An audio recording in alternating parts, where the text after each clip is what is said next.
So we continue with our chapter reading of The Arabs at War in Afghanistan, written by Mustafa Hamid and Leah Farrall. This is chapter 3, the first Arab arrivals. And so let's get right to it. The first Arab arrivals to the Jihad were not generally affiliated with Afghan groups. And that is correct because these Arabs were coming from all over around the world in places such as Algeria, Egypt, Philippines, Indonesia. And, a lot of these were militants, Salafi militants, taught under the Wahhabi banner.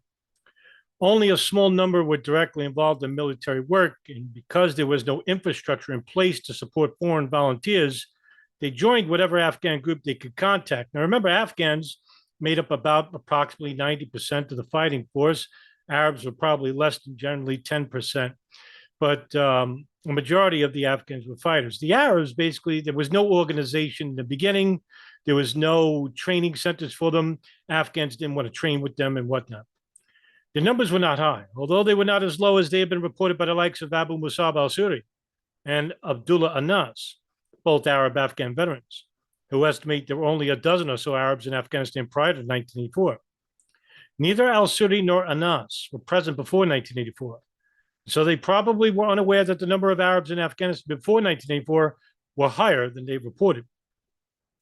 They may have also been basing their estimates on the Arab Afghans who came to be associated with the Maktab al-Kidmat, which is a series of buildings that were built by Abdullah Yusuf Azam, Osama bin Laden, Wael Juladdin, and Abdullah Anas. An organization which was founded by Arab Afghans to support the Jihad, and the group was not established until 1984. What the Maktab al-Kidmat basically was the Afghan Services Bureau, and that's what is translated to from the Arabic. This was a series of buildings built in Peshawar, Pakistan, that welcomed Arabs into the fighting fold. And there was a certain number of buildings that catered to having them accustomed to training, religious training, warfare training, media. There was a number of different skill sets involved with these buildings. Low estimates of the number of early Arab Afghans probably also arose because few volunteers remained in Afghanistan for long periods. And let me just build this up a little bit more. And so most, and I'll make myself disappear, most needed to return to their employment and families. Some found the situation vastly different from their expectations and left, while others struggled to find an Afghan group to house them and returned home owing to a lack of opportunities to serve at the front. Many were also disgruntled because the scene that greeted them in Peshawar was not what they imagined because the Afghans didn't want them there. And that is until the influence of individuals like Osama bin Laden and Abdullah Yusuf Azam, where they other Afghan warlords like Abdul Rasul Sayyaf and Jalaluddin Haqqani had accepted Arabs into the fighting fold. At that time, Peshawar was a town awash with Afghan groups and leaders, many of whom were in competition with one another. A lot of these Afghan groups basically were very notorious, controlling. Each warlord wanted to be outdone by the other. It was very petty, very childish, but these are some of the most influential warlords in all of Afghanistan. The Afghan groups lacked resources, and because competition between them often fractured relations, there was no effective coordination mechanism to receive aid and build infrastructure for the Jihad. The complicated nature of the relationships between the groups in the Afghan scene in Peshawar, more generally, was not new. Rivalry among the Afghan Mujahideen leaders had existed since the mid-1980s. He gave us information about what was happening in Afghanistan, especially in Paktia and Paktika. I also met Malawi Tahir, who was an imam at a mosque in Abu Dhabi and had previously been a judge in Herat in Afghanistan. He gave us some information about what was happening. At the time, a plane had bombed the area, causing a large number of deaths, and the people of Herat revolted and took control. Around 3,000 people were killed in the fighting that followed.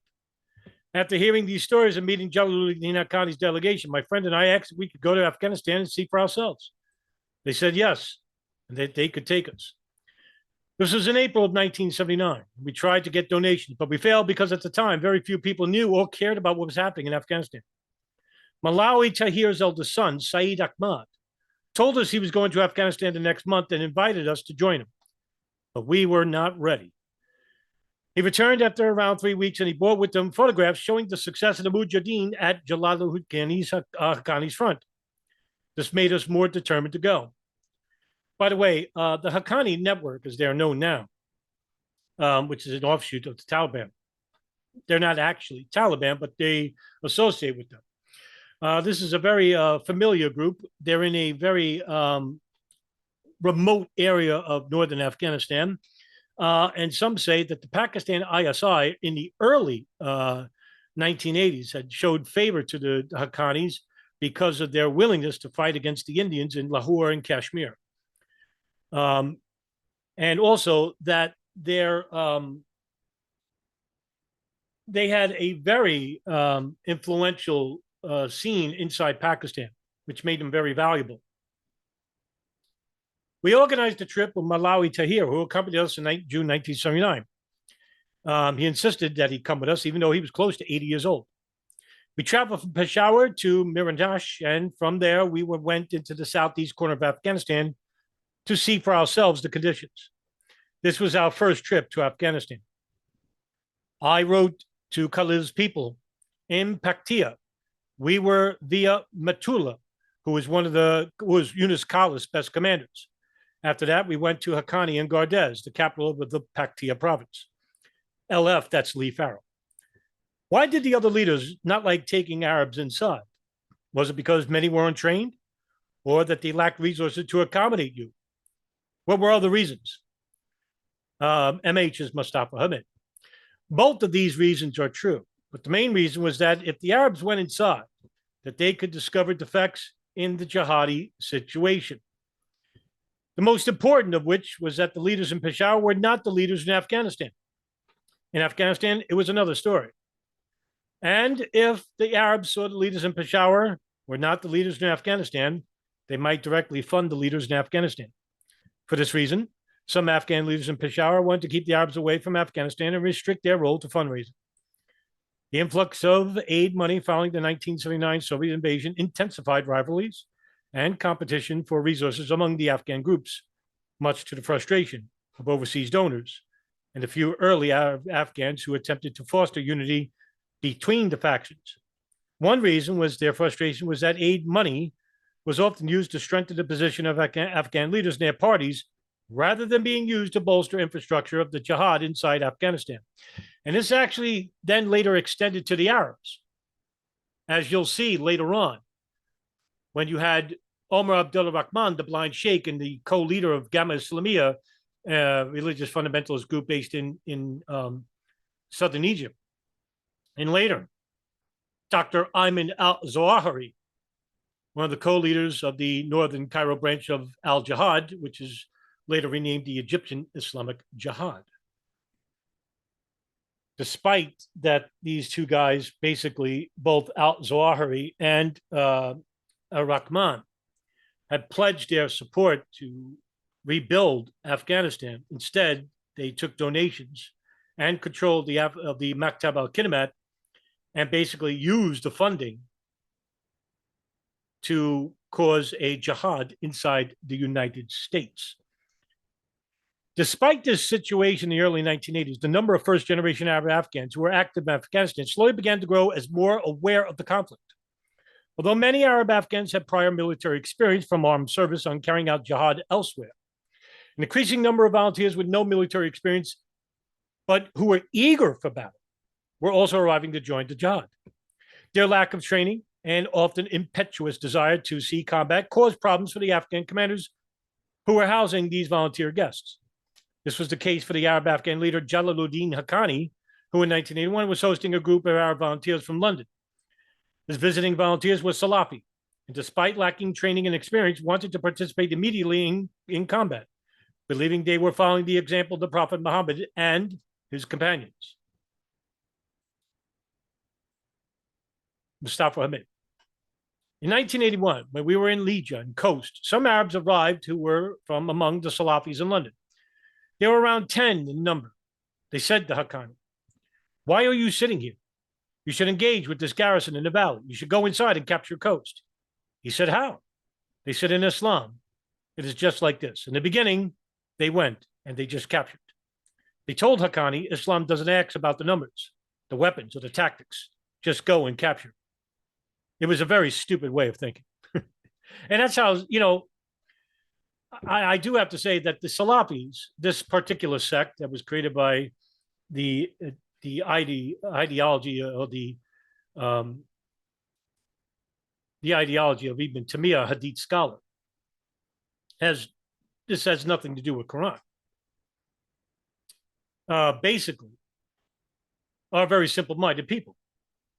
And these are the people that are easily misled. Most of them are illiterates. They never read the Quran. In fact, somebody's reading it to them, much like the Hadiths. These are people that are easily persuaded, much like most religious, fervent religious people are. Radical fundamentalists, because they would not be radical fundamentalists if they could read.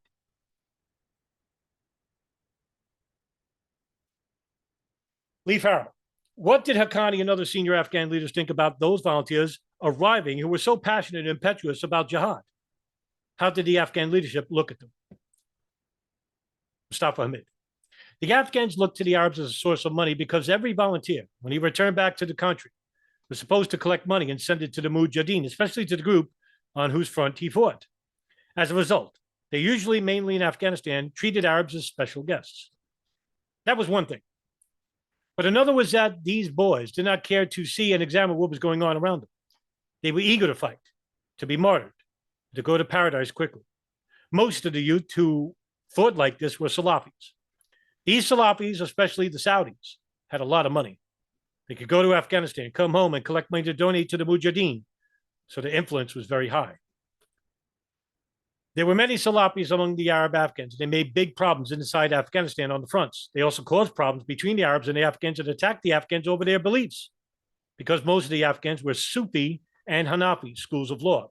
And the Taliban are from the Hanafi school of law, which predate even Wahhabism. And the Salafis hated both of them. That created many troubles because it came from very close to fighting. For the Afghan leaders, the behavior of their volunteer guests could not only be hostile and degradatory to their beliefs, but also dangerous. An impatience to see combat and almost willful ignorance of the operating environment had the potential to compromise battlefield positions. Organizing training for foreign arrivals, where attitudes such as those could be addressed before volunteers reached the battlefield, was equally problematic. And as you could see, before the Maktab al-Khidmat, or the Afghan Services Bureau, was created, you had a large contingent of Arabs coming from, like I said, Algeria, Syria, and Egypt, Jordan, Saudi Arabia, Indonesia, Philippines, and they were all there and basically being housed at these Afghan the Afghanis at their discretion. And basically, not only is there a fight with the Soviets, but there's a fight for ideology as well between the two. So they desperately needed a leader at this point, an Arab leader, and they didn't have it. Well, later on in the book, we get to meet the actual Arab leader who called for the defense of jihad inside Afghanistan. No, it's not Osama bin Laden. It's Abdullah Yusuf Azam. And then after him was Osama bin Laden. And as you could see, that's when things turned for the worse.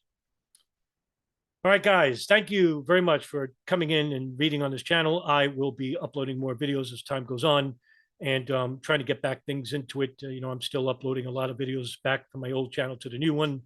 And I'll see you in the next video. Thanks a lot for tuning in.